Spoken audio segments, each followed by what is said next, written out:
오늘이요, 러시아 우크라이나 전쟁이 시작된 지 딱 3년이 된 날입니다. 교착 상태가 계속 이어지던 전쟁은 북한군의 파병으로 새 국면을 맞이했었죠. 그런데 어떤 전쟁인지도 모르고 그냥 끌려갔던 그 앳된 북한군 병사들의 인터뷰가 공개됐습니다. 공무원들이 못 견디고 내 집에 한 번도 못 가봤어요. 군사공무원. 10년 동안 한 번도 못 갔습니까? 전화상으로는 얘기만 해봤는데 부모님은 한 번도 못 만나봤어요. 어떻게 좀 마음이 어느 한쪽으로 좀 정해진 게 있습니까? 80%는 결심을 했습니다. 무슨 남의 총대가지고 대한민국에 갈 생각입니다. 군 생활하면서 어머니 종종 뵐 수 있었나요? 어머님이 지금까지 몇 년 동안 못 본 겁니까? 오늘까지 4년째 대한민국 가는 거에 대해서는 또 어떻게 생각해 보시나요? 가양으로 가지 못할 경우에는 그것도 생각이 부모님들 소식도 모르고 이렇게 나만 행복해가지고 마음에 걸리고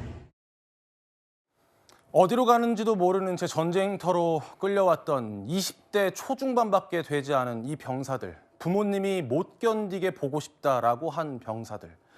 북한에서는 포로가 되면 변절이다. 그러니까 북한으로 돌아가지도 못하고 그럼 대한민국으로 돌아가겠다라고 이야기한 병사들의 목소리를 듣고 오셨습니다.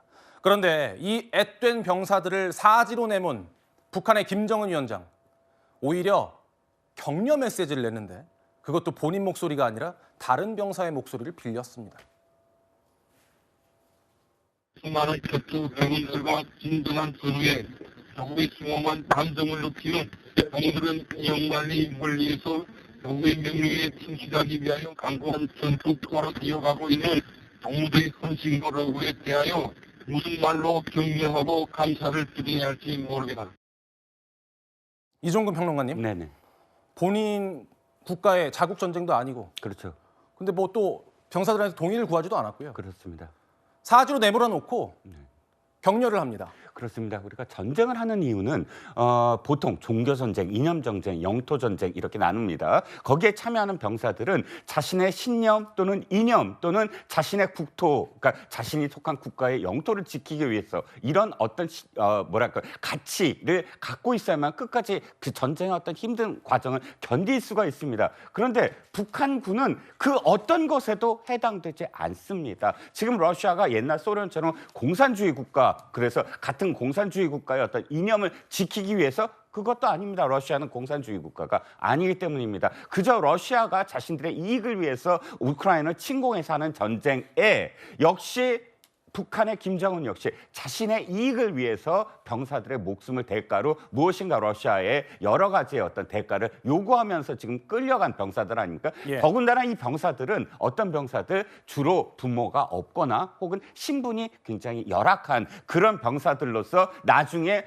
불만, 그러니까 사회 불만 요인이 없는 그런 병사들을 주로 보냈다는 건 아닙니까? 그러면 그것을 지키는 어떤 한 가지 방안이 자신에 대한 충성, 자신이 이렇게 너희들을 생각하고 있고 그러니까 충성을 계속해라라는 국가 지도자의 어떤 저 말 한마디로 병사들을 사지에서 계속 이렇게 그 전쟁을 수행할 수 있다고 믿는 그런 체제가 과연 존재하고 있다. 이런 그 멘트 하나로 병사들의 어떤 충성을 계속 요구받을 수 있다라는 어떤 체제가 과연 상식적으로 납득이 갈까 하는 것을 생각해 봤습니다. 이 생포된 북한군 포로들은요, 포로가 되면 자폭하라는 지시를 받았다고 말했습니다. 혹시 자폭하라고 그렇게 지시를 받았나요? 우리 민군단에서 포로는 변절이나 같습니다. 손에 이렇게 칭칭 붕대가 안고 있었던 것 같은데. 그건 뭐 그래서가 아니고 다른 일이 있을까봐 그랬던 것 같습니다. 혹시나 저기 안 좋은 마음 먹을까봐 네. 지금은 이제 그런 생각 안 하죠. 김 전 대변인님, 참 정말 이거 뭐 어떻게 참혹한 마음을 어떻게 이야기를 해야 될지 모르겠어요. 그러니까 지금 그 포로로 잡혀 있는 이 병사들 얘기를 들어보면 본인들이 누구와 싸운지도 모르고 지금 마치 이 드론을 조종하는 게 한국군이라고 생각한다는 거 아닙니까?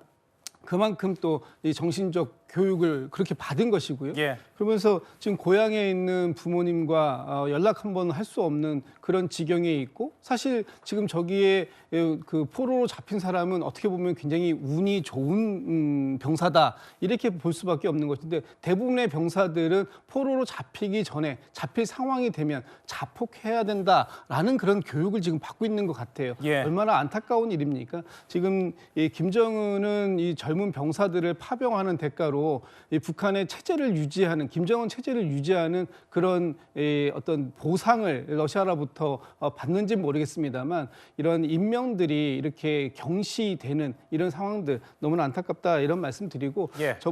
저 지금 구조된 이 병사들이 지금 포로로 잡혀 있습니다만, 이 포로로서의 이 어떤 이 운명이 앞으로 어떻게 전개될지 참 걱정이 많다 이런 생각이 듭니다.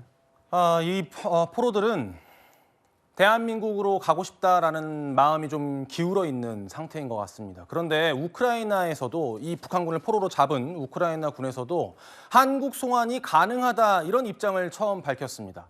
우리 정부 역시도 북한군 포로들의 의지가 가장 중요할 것이다라고 밝힌 바 있는데, 장유미 변호사님, 네. 그런데 국제법적으로 예. 우리가 교전 당사국이 아니라서 이게 간단치만은 않다 이런 분석이 나오더라고요. 국제법적으로도 상당히 좀 넘어야 될 산들이 있을 뿐만 아니라 현실적으로 지금 종전협정과 관련해서 미국, 러시아가 우크라이나를 사실상 소외시키고 있는 국면에서 우크라이나 대통령이 이 포로들이 한국으로 송환돼야 된다라고 이야기하는 게 단순한 뭐 인도적인 차원을 넘어서서 이 부분을 한국을 어떻게 보면 협상의 지렛대로 삼거나 아니면 이 추가적인 지원을 이끌어내기 위한 하나의 방도로 사고하고 있는 것이 아니냐. 그리고 이걸 전적으로 수용했을 때 우리가 이제 미국과의 관계 같은 것을 조금 더 무게중심을 두고 사고해야 되다 보니까 이게 매끄럽지 않게 또 시간이 지연되거나 할 가능성은 좀 높아 보입니다. 그럼 만약에 교전 당사국이라고 하면은 러시아와 우크라이나인데 러시아로 송환될 가능성도 있는 거예요? 지금 그럴 가능성도 뭐 일각에서는 제기가 되고 있습니다만, 기본적으로 인도적인 차원에서 이 포로들이 어디로 가기를 원하는지와 관련해서는 좀 의사타진이 필요한 부분이고, 다만 이렇게 포로들을 송환하는 문제는 비밀리에 그리고 비공개적으로 하는 부분이 있지만 지금 그 양상이 상당히 좀 이례적으로 공개적인 목소리로 나오고 있습니다. 정말 만약에 러시아로 송환이 된다면 다시 북한으로 돌아가게 될 가능성도 있는 그렇습니다. 거니까요. 참 답답한 상황입니다.